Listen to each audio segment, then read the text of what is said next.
ఇద్దరి గురించి కథ చెప్పాలంటే 3 భాగాలుగా చెప్పొచ్చు. ఒక బిగినింగ్, ట్విస్ట్, ఎండింగ్.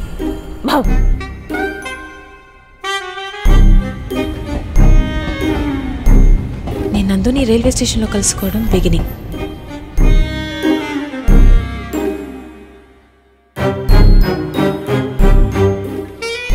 ఇది ట్విస్ట్. రావణాసురుడు మమ్మీ డాడీ కూడా శూర్పణఖని సమంతనే అనుకుంటారు కదే. నువ్వు కత్తి నాన్న. రావణాసురుడి వాళ్ళ ఆవిడ కూడా వాళ్ళ ఆయన్ని పవన్ కళ్యాణ్ అని అనుకుంటుంది. ఇది అమ్మోరు కత్తి నాన్ను.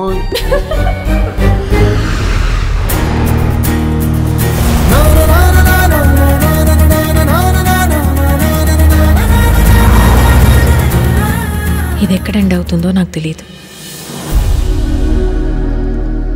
నందు, వదిలేస్తున్నావా నన్ను?